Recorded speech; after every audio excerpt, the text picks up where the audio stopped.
Bismillahirrahmanirrahim. Assalamualaikum warahmatullahi wabarakatuh. Puji serta syukur marilah kita panjatkan kehadirat Allah Subhanahu wa taala karena berkat rahmat dan karunia-Nya saya bisa membuat tugas video untuk ujian tengah semester pada mata kuliah Ulumul Quran. Tak lupa salawat serta salam kita panjatkan kepada junjungan Nabi besar kita Nabi Muhammad SAW. Sebelumnya, perkenalkan, nama saya Amira Salamah. Saya dari program studi Hukum Keluarga Islam. Pada kesempatan kali ini, izinkan saya untuk menyampaikan materi yang berjudul Wahyu. Sebelum masuk ke materi, berikut beberapa subbab yang akan dibahas dalam materi ini, yaitu yang pertama, apa itu wahyu? Lalu yang kedua, bagaimana caranya wahyu Allah turun kepada malaikat dan para rasul? Lalu yang ketiga, bagaimana cara penyampaian wahyu oleh malaikat kepada para rasul? Dan yang terakhir yaitu tentang syubhatnya para penentang wahyu. Langsung saja kita masuk pada pembahasan yang pertama, yaitu apa itu wahyu? Secara bahasa, wahyu berasal dari kata al-wahyi yang berarti tersembunyi dan cepat. Secara istilah, wahyu didefinisikan sebagai kalam Allah yang diturunkan kepada seorang nabi. Pengertian makna wahyu menjadi luas, menjadi beberapa makna. Di antaranya adalah sebuah perintah, isyarat, dan pengetahuan yang didapat oleh seseorang dari dalam dirinya dengan sebuah keyakinan bahwa pengetahuan tersebut datang dari Allah melalui perantara ataupun tidak. Lalu, bagaimana caranya wahyu Allah turun kepada malaikat dan rasul? Kepada malaikat, ada beberapa pendapat mengenai cara turunnya wahyu Allah yang berupa Al-Quran kepada malaikat Jibril. Pendapat pertama, yaitu malaikat Jibril menerima secara pendengaran dari Allah dengan lafaznya khusus. Hal tersebut dijelaskan dalam Quran Surat Al-Anfal ayat 12. Pendapat ini dijadikan pegangan oleh Ahlus Sunnah wal Jamaah.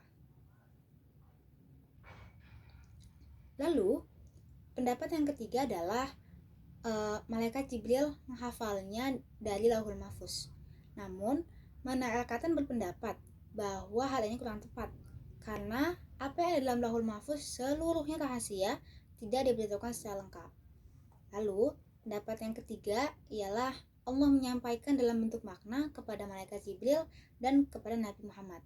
Sedangkan malaikat Jibril dan Nabi Muhammad menyampaikan kepada umat dalam bentuk lafaz.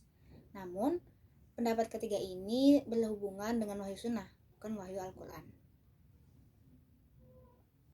Sedangkan turunnya wahyu Allah kepada para rasul melalui dua cara, yaitu tanpa perantara dan dengan perantara.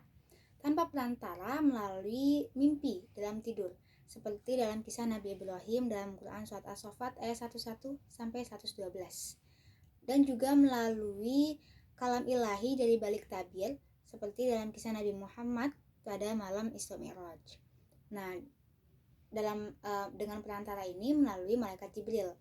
Lalu, bagaimana cara malaikat Jibril menyampaikan wahyu kepada Nabi Muhammad SAW? Karena dengan cara inilah Al-Quran diturunkan. Nah, ada dua cara penyampaian wahyu dari malaikat Jibril kepada Nabi Muhammad. Yang pertama, wahyu datang menyerupai suara gemerincing lonceng. Wahyu ini dianggap sebagai wahyu paling berat dan malaikat tidak dapat dilihat dari pandangan Nabi. Lalu yang kedua, caranya ialah malaikat mendatangi Rasulullah dengan cara menyerupai seorang laki-laki. Cara ini lebih ringan daripada cara sebelumnya karena seperti berhadapan dengan saudaranya sendiri. Lalu, pada pembahasan yang terakhir tentang syubhat para penentang wahyu. Syubhat atau keraguan sering kali muncul dari para penentang wahyu, baik dari kalangan orang-orang jahiliyah klasik maupun modern. Berikut beberapa syubhat yang sering mereka lontarkan. Yang pertama yaitu mereka mengatakan bahwa Al-Quran bukanlah wahyu, tetapi dari pribadi Muhammad. Lalu syubhat yang kedua, mereka mengatakan bahwa Nabi digambarkan sebagai seorang yang imajinasi yang luas dan memiliki perasaan yang dalam.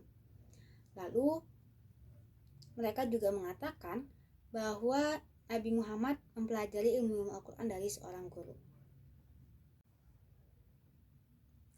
Alhamdulillah telah sampai kita di penghujung. Tadi saya sudah menyampaikan mengenai apa itu wahyu, bagaimana caranya wahyu Allah turun kepada para malaikat dan rasul, lalu bagaimana penyampaiannya dari malaikat Jibril kepada rasul, dan juga tentang syubhatnya para penentang wahyu. Semoga materi yang telah saya sampaikan bisa menjadi manfaat bagi kita semua. Kurang lebihnya mohon maaf. Wassalamualaikum warahmatullahi wabarakatuh.